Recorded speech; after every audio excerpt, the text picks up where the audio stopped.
in this lecture, we're going to cover the structures of the central nervous system. We can bring back this image here to act as our roadmap. So we had already talked about our peripheral system or peripheral nervous system and the divisions therein. Now we're going to talk about the central nervous system.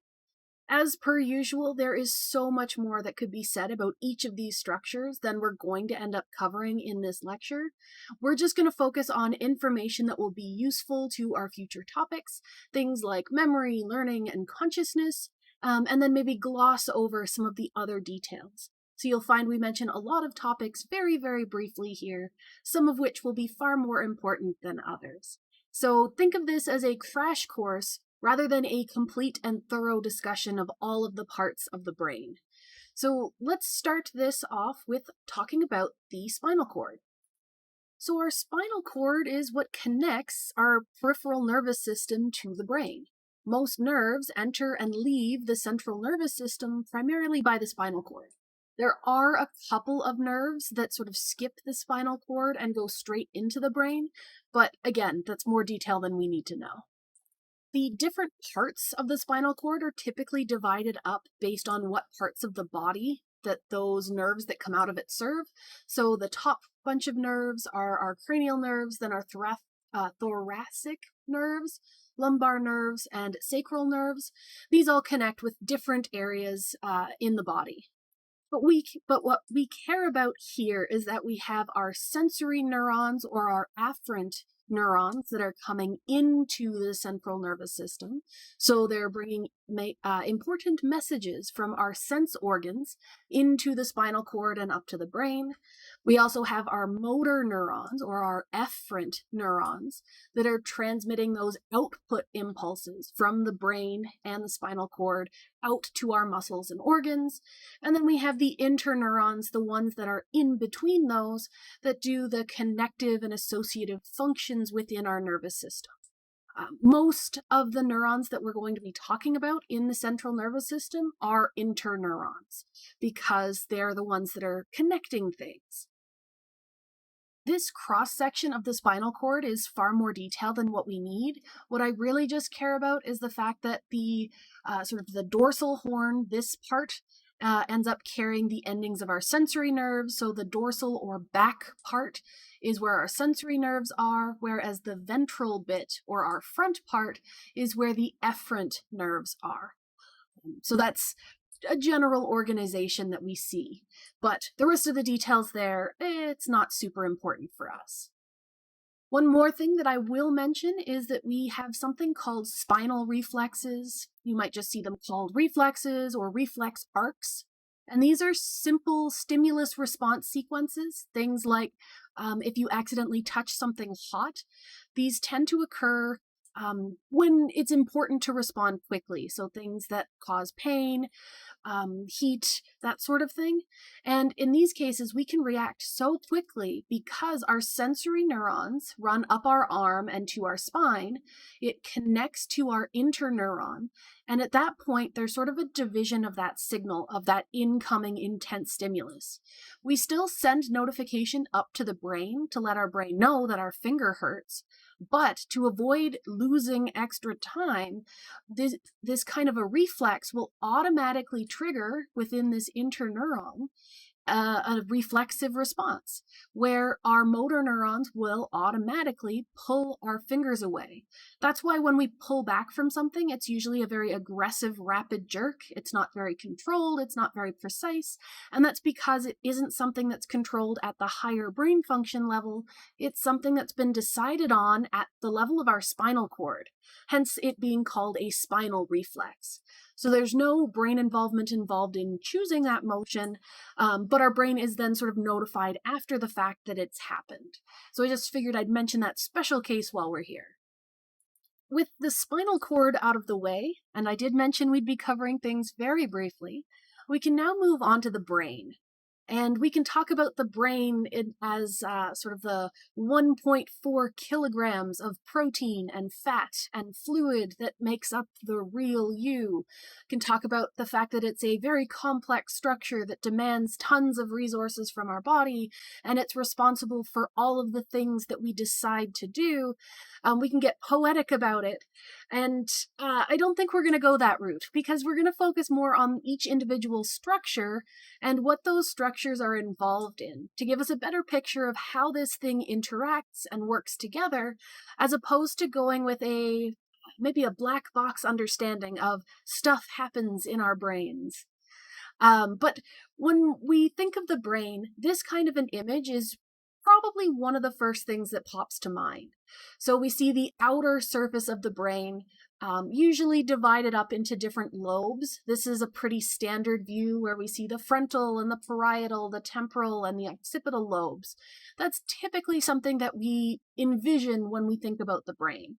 And we will look at this view of the brain, but I want to start with a slightly different division of the brain to give us sort of a way of building up towards this outer surface. So this conveniently matches up with that roadmap that I want to be using. And that is this division of the brain as the hindbrain, midbrain, and forebrain. And then we can sort of talk of each of these sections and what they're made up of one at a time. So instead of this outer picture of the brain, let's instead look at the inside. So this is a sagittal cross-section of the brain, rather than a surface view like that first image was. So this means that we're going to look at the structures inside rather than outside the brain. And some of them are visible both inside and outside, but most of what we're going to talk about are these internal structures. And so here we can see that we have a forebrain, which is mostly the stuff on top and outside, the midbrain, which is the stuff in the center, and then our hindbrain, which is the stuff at the bottom. Now, this division of sort of front, middle, and behind is actually because most creatures that have this same brain layout would operate on 4 limbs instead of standing upright. So if you think of humans on the sort of hands and knees, the forebrain would then be at the front, and the hindbrain would be at the back, because of that change in orientation. So if that naming scheme was kind of throwing you off, where the front is the top, that's why. If it wasn't throwing you off, then you can ignore that information entirely. But we're going to look at these 3 divisions. So the forebrain, which is the highly developed part, lots and lots of functions. We're going to spend the most time on the forebrain. We will also talk about the midbrain, which is reflex actions and voluntary movements. So not necessarily spinal reflexes, but different kinds of reflexes. And then the hindbrain, which will be all of our vital functions and specifically trying to coordinate movements. I will mention here that these divisions of fore, mid, and hindbrain are not exclusive to humans. You can look at brains of anything from rats to dolphins to snakes and see this same basic breakdown. We can basically say that this is conserved across vertebrate species, which stems from us all having a common ancestor with a similar brain layout. So that's why this is something that's so consistent. Older perspectives, and I suppose some are still sticking around, that refer to the hindbrain as the reptile brain, and that's because it houses most of our basic functions, things that had already evolved when we shared a common ancestor with reptiles an awfully long time ago.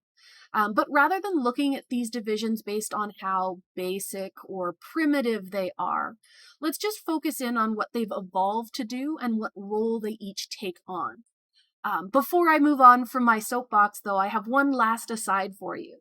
And this is the idea that the forebrain is usually linked to intelligence. So people sometimes think of the forebrain as the key to intelligence, specifically our cerebral cortex, which we'll come to later. Humans have very large forebrains. Our cerebral cortices are massive in relation to our body size. And when we look at other thought to be intelligent species, things like apes and dolphins, they end up having very large forebrains too. But we want to consider things like, say, cephalopods, which, if you don't remember, are octopuses, squid, and cuttlefish. Those are also very, very intelligent species, but they don't have a forebrain. In fact, their brains have a very, very different layout that don't resemble what we think of as brains at all. So it might be something to consider that intelligence may have evolved differently in different species. But that's my last aside for this. All right, so let's start with the hindbrain. So I'm going to go hindbrain, midbrain, then forebrain as we build our way up. So people may disagree on what actually belongs in the hindbrain. I've seen lots of different examples. What we can usually agree on is that the pons and the medulla belong in the hindbrain. That's sort of a given. Then we have people who sometimes include or sometimes exclude the spinal cord or the brainstem. Sometimes it's counted, sometimes it's not. And sometimes people include the cerebellum and sometimes they don't. So if you see the cerebellum as part of the hindbrain, that's fine. Some people group it as part of the midbrain, and that's fine too. Some people consider it a third separate thing that isn't either midbrain or hindbrain, and I guess that's fine. I'm going to include it with the hindbrain just because it's conveniently on this diagram that I have with the hindbrain. So we're going to talk about all four of these, and then don't pay too much attention to those divisions. But for our basic overview of the hindbrain, this regulates basic life functions. It's also the way of connecting our peripheral nervous system to our central nervous system. So this is where the spinal cord connects into the brain.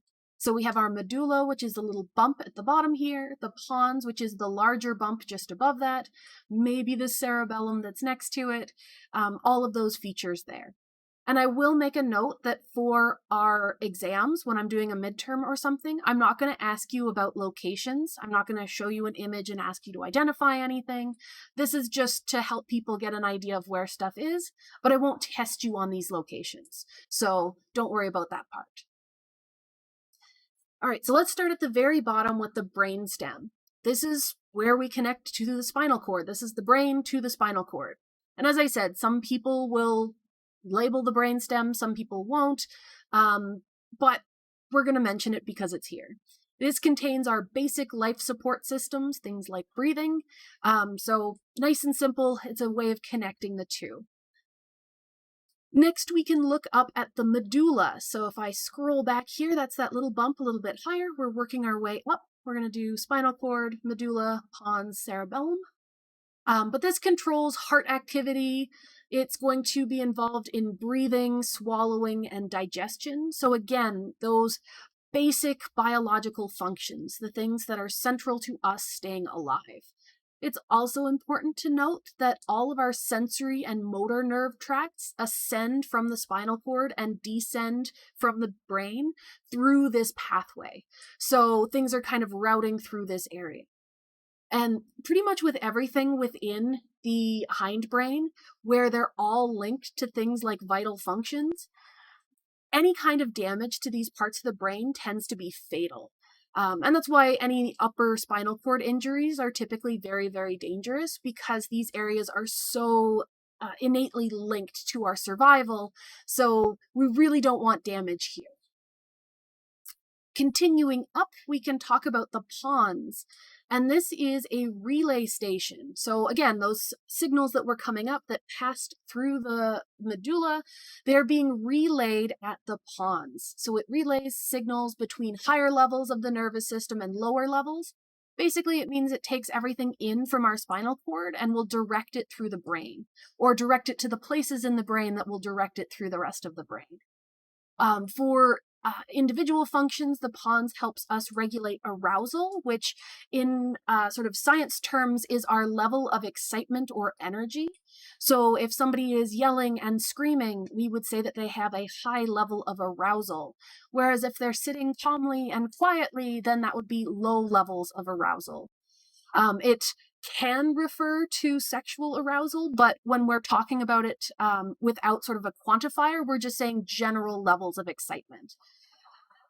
This also, or the pons also helps coordinate with the cerebellum. So again, that relay action between parts of the brain. And it is involved in controlling the muscles and glands in the face and neck. So these are those nerves that don't necessarily go straight into the spinal cord, they go into the pons instead. And again, we're keeping this very brief. We could talk way more about this, but that's fine. And then the last part I want to talk about is our cerebellum. And as I said, we can categorize this kind of anywhere, but we're talking about it here. This is responsible for controlling coordination of our body. This is how we maintain our balance, keep our muscles toned, which basically means that they're tense enough to support us. So anything that's involved in sort of standing still, moving, walking, when you're not thinking about moving, your cerebellum is responsible for it. So your ability to sit upright in your chair right now is due to the cerebellum's control. It's also involved in procedural memory, so things like motor skills, when we learn to do an action. Things like when people say you never forget how to ride a bike, it's your cerebellum that's involved in remembering how to do those things and learning those kinds of skills because it has to maintain your balance and coordinate things and have muscle tone and all of that. So anything to do with sort of not intentional movement ends up dumped under the cerebellum. Our next stop on this whirlwind tour of the brain is to talk about the midbrain. And so if we hop back to our roadmap here, we see that the midbrain, the one really important structure is the reticular formation, and it conveniently extends from the hindbrain up into the midbrain. I have a nice diagram over here. So we have this reticular formation labeled, which we're just going to be talking about the reticular activating system in general, which involves that reticular formation. There's a bunch of other stuff that's labeled here. So things like the superior and inferior colliculi, the red nucleus, and the substantia nigra. These are all part of the midbrain, but they're not super relevant for what we need in this course. So again, we're just kind of hand-waving them here. But when we talk about general function of the midbrain, we can say that it's pretty much involved in sensory things. So it's going to do sensory functions, things like trying to locate something in space.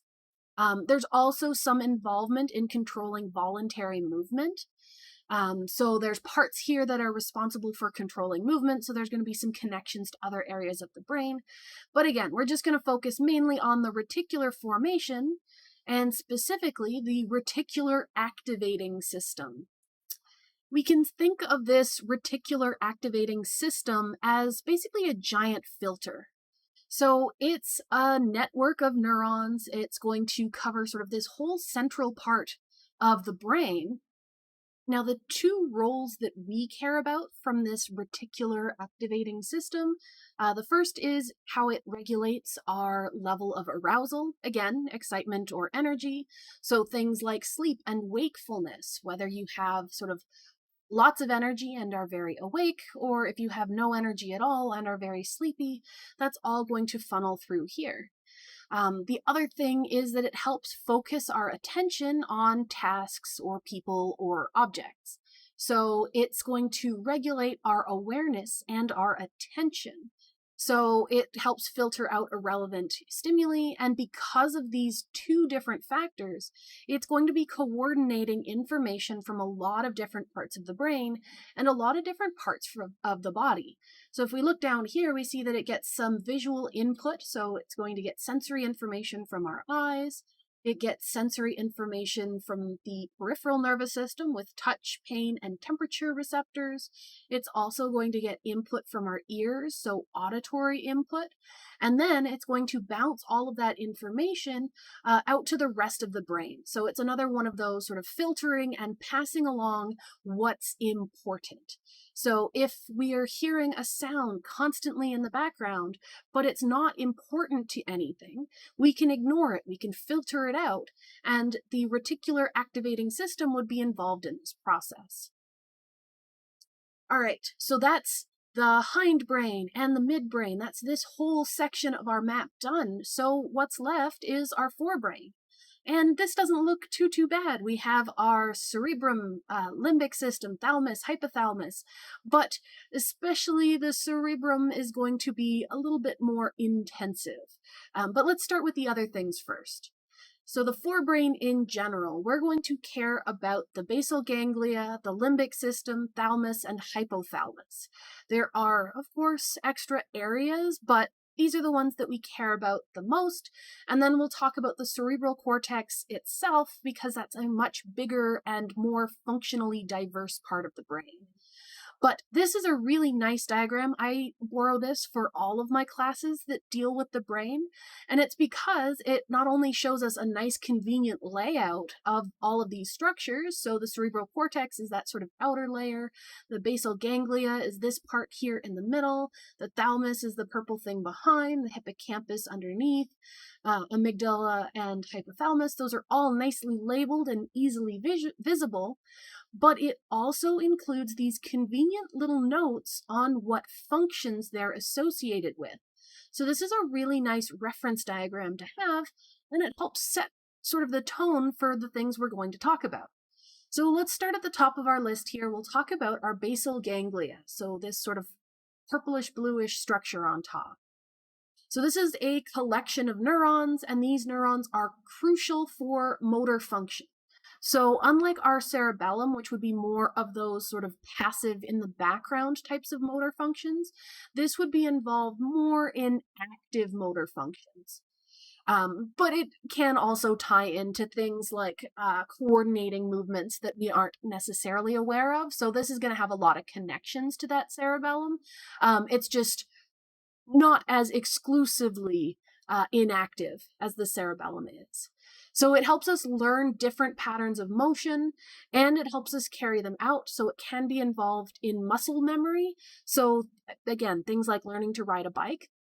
When we acquire those skills, they route through the basal ganglia. So when you're learning them and you have to think about them constantly, the basal ganglia will help you sort of encode that information and store it away to be relevant later.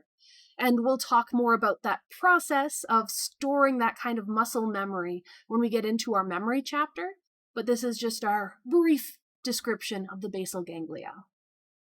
Next is our limbic system, and this includes a bunch of sort of subsections. So this is where we're going to talk about our amygdala, our hippocampus, the thalamus, cingulate gyrus, and so on and so forth.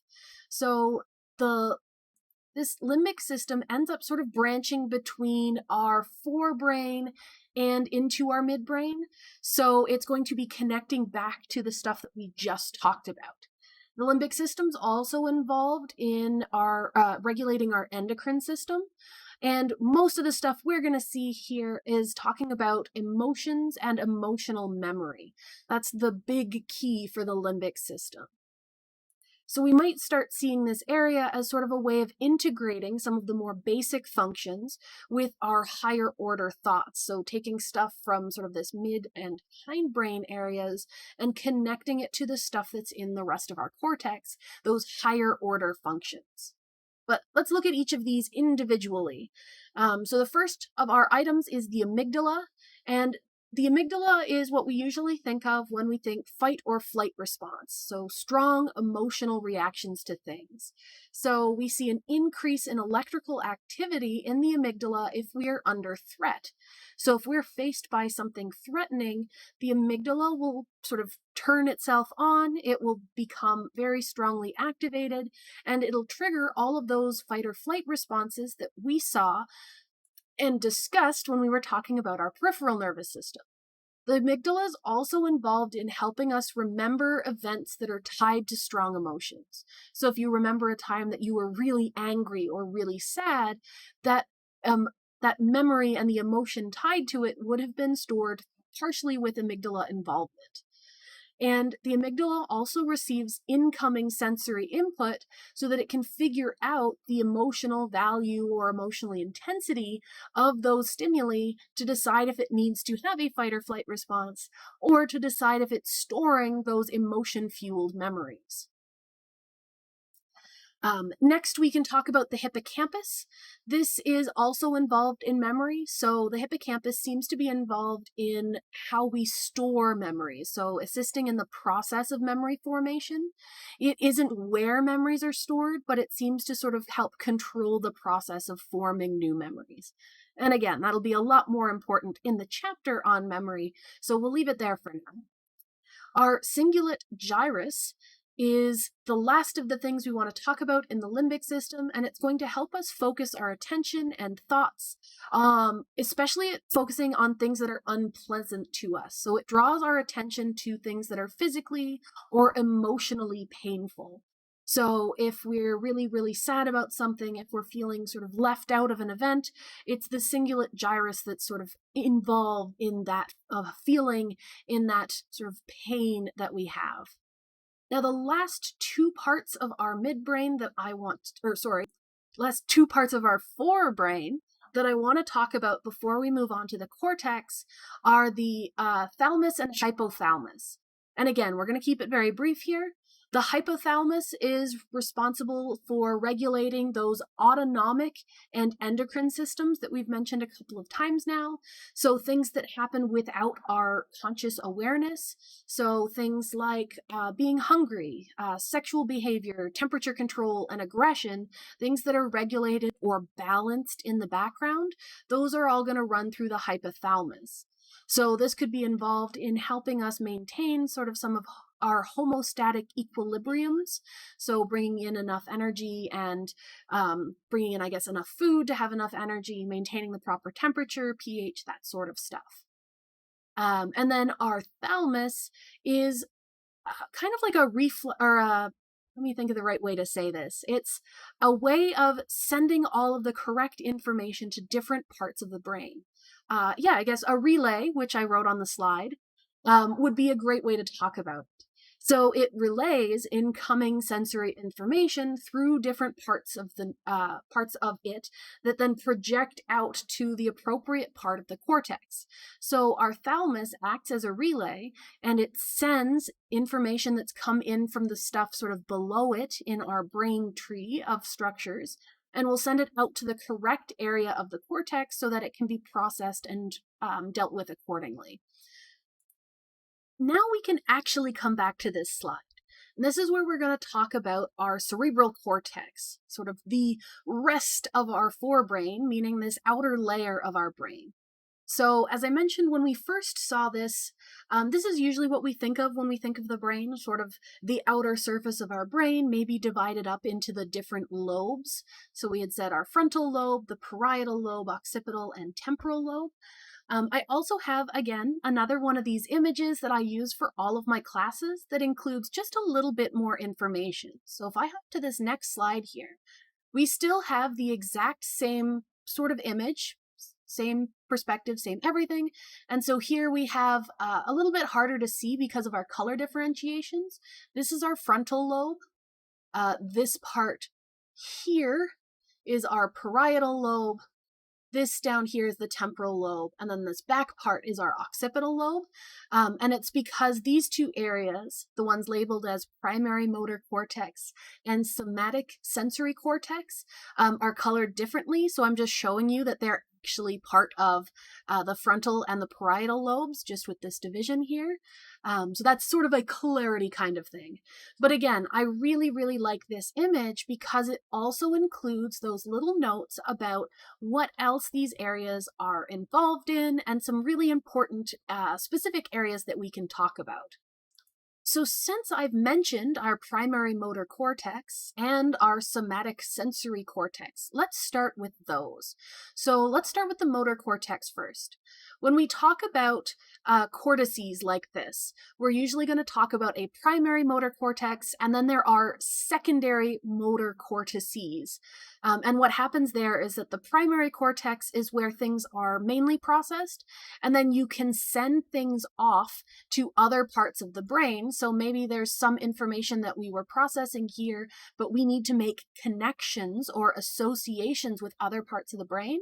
So we can send a signal off to one of our secondary motor areas, sort of out of our primary cortex, in order to process that extra information.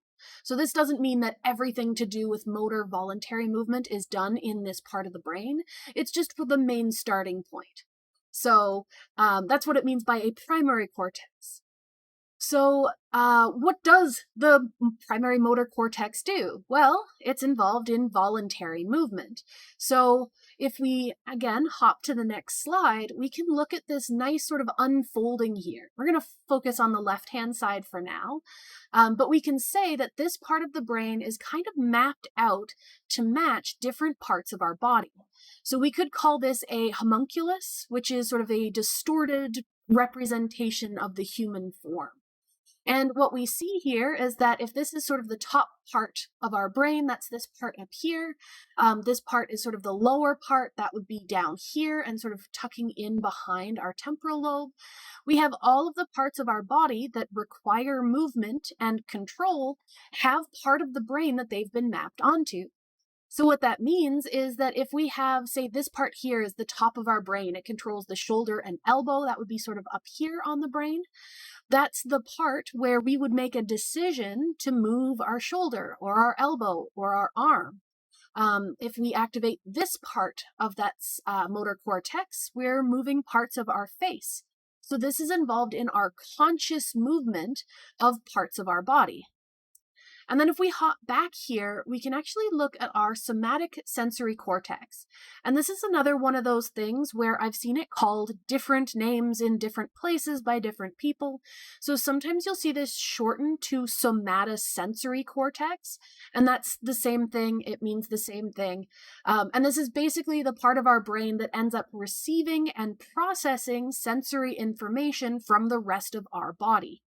So where the primary motor cortex was in the frontal lobe, our somatosensory or somatic sensory cortex is part of the parietal lobe. And where the motor cortex is all about producing movement, the somatosensory cortex is all about experiencing those sensations from the rest of the body. So if we look here, we have the same basic setup where we have our homunculus and different parts of the body are arranged on that same kind of shape. And so if you think of these as having opened up and folded outward, so we're looking sort of at each of these if we were along this sulculus here, this crevice in the brain. So they mirror each other. And if we imagine sort of putting them back together, the parts of the body or the parts of the brain that control this part of the body and that feel this part of the body, they're pretty much touching each other right along this part of our brain. So that's a really convenient thing because it reduces the amount of sort of distance that a signal has to cover. So if you're reaching out to grab a glass of water on your desk, so, okay, you need to use your hand. So your wrist, your arm, your fingers, those are all going to be involved. Okay, but when you're grabbing it, you also need to feel the sensation of what your body is doing. Has it touched the glass? Are your fingers closed around that glass? And so those two things are right next to each other. So we don't have to wait a long time for a signal to pass from what we feel to affect our actions. They can be right in the same area together. So we get that incoming signal that goes into our somatic sensory cortex. And we can say, oh, we need to make a decision. Let's do something with that and send the signal back out to our hand to grab the glass. So these two cortices are right next to each other because they work together and work in tandem with one another. So it's nice to consider them as sort of two of the same or two related concepts. The next of our special areas that I want to point out are Broca's area and Wernicke's area. So these two right in the middle here. Broca's area is in our frontal lobe and Wernicke's area is in our temporal lobe. And I will make a note here that these two parts of the brain tend to be lateralized, meaning that they're located in our left hemisphere. This isn't always the case. Some people have a sort of more general distribution and they'll have similar areas on both sides of the brain. But about 90% or more of the population have their language parts of the brain lateralized and dominantly on the left side of their brain. We'll talk a little bit more about lateralization later on, but I'm just making you aware that these tend to be mostly found on the left side of the brain. And again, these are two concepts that we talk about together because they work sort of in tandem with one another. Broca's area is involved in speech formation. So this is where we would decide something that we want to say and then pass that information to the part of our motor cortex that controls the movements of our mouth and the way that we breathe and all of those things to produce speech. So Broca's area is involved in how we put together the components to produce speech. It's also involved in written language. So if it sends information to, say, our hands as we're writing words on the paper, that would be the same. So any kind of speech formation or language formation runs through Broca's area. And so if we have damage to this area, people can lose their ability to produce speech. They might still understand what's being said to them, but they can't form a response because they're not able to connect what they want to say with how they say it. And so I can get rid of those doodles, and then we can talk about Wernicke's area. And if Broca's area is about forming language, then Wernicke's area is about understanding language. So we have information that comes in from our auditory areas. So we get auditory input that comes through here. We also get information about written language, things that we see, and those are going to come into Wernicke's area. So this is how we understand or comprehend language that's directed at us. And so there's a relationship where sort of audio stuff comes in, visual stuff can come in, and then Wernicke's area will also send some of that information over to Broca's area to then have that response, because when we're speaking, when we're having someone talk to us, we're usually formulating a response relative to what they've said. So this is sort of a process where we take that input stuff, we understand or comprehend what's said to us, and then we can send our comprehension over to formulate a response. So there is this relationship, this directional relationship between Wernicke's area and Broca's area. But again, that's far more complex than what we need to understand for this course. What we're going to focus in on is Broca's area is all about forming language, and Wernicke's area is about understanding language. But while we're talking about our temporal lobe here, while we're talking about Wernicke's area in the temporal lobe, we can talk about what else our temporal lobe is capable of doing. So in our temporal lobe, we have areas that contain auditory projections. So again, if I can hop to our next slide here, we have parts of our temporal lobe. So this was our temporal lobe sort of here-ish. So we have olfaction projections, we have auditory projections. So this is where information that comes in, this part, olfaction, is our sense of smell. So that's stuff coming in from our nose. Auditory would be information coming up from our ears. And then we have our auditory cortex, which lines up nice and conveniently with Wernicke's area. So those are all involved in sort of that incoming information. So we get some visual and auditory association areas. So again, if I hop back here, it's not labeled, but we'll find in just a moment that the occipital lobe, the back of our brain, is mostly responsible for vision, and it projects right into this part. So we have auditory and visual projection in here, which basically allows us to connect things that we're seeing and hearing. But again, probably more than what we needed for that. So we talked about how important it is for language, and it's also going to be involved in sort of connecting all of those things that we're seeing and hearing and smelling. And so it's going to be important in recording or remembering the things that we've seen and heard and smelled. And so part of that is this part, cortex part in here, where we can identify things that we've seen by connecting it to stuff that we already know about. So there's lots of connection areas in here. So incoming senses and then making connections between those senses, which is really cool. All right, so the next thing that I want to talk about is our occipital lobe, this part at the back of our skull. As I kind of hinted at, this is responsible primarily for vision. So this is where our primary visual cortex is. It will, as I said, project to our secondary visual cortex over here. But this is going to be how we interpret information that we see and how we decide what to do with that information. Before I move on, I just want to talk very briefly. So we mentioned the frontal lobe specifically about its involvement in motor production.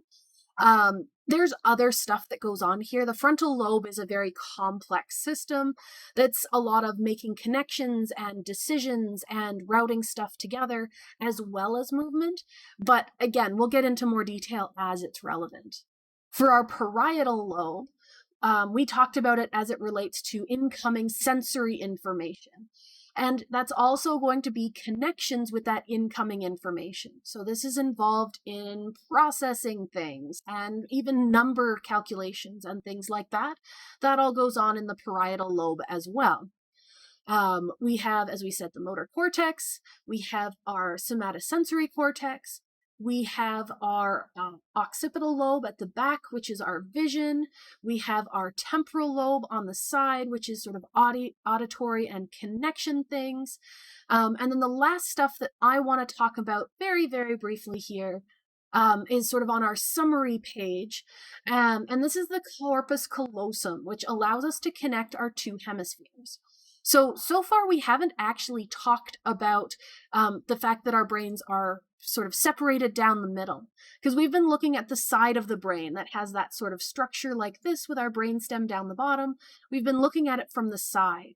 And I did mention that our left side of the brain is typically associated with language. So L with L, left is language. But if we looked at our brain from the top, we would see it divided up kind of like this. More even than that, but not the best artist. So here we'd have two pretty much identical lobes. So when we talk about the frontal lobes, we're talking about the front part on both sides. So even though we've been looking at one side, it's mirrored pretty much on the other side. And these aren't connected except for one point, and that is the corpus callosum. So this is a bridge that exists between our two hemispheres. So that's how information on the left side can go to the right, and the right can go to the left. And I'll go into a little bit more detail on that when I talk about brain lateralization and how sort of one side of the hemisphere deals with one thing and the other side deals with another. So we'll mention those specifically in the next lecture, but I think that is tons and tons of information that's come at you rapid fire today. So we will leave it there for now.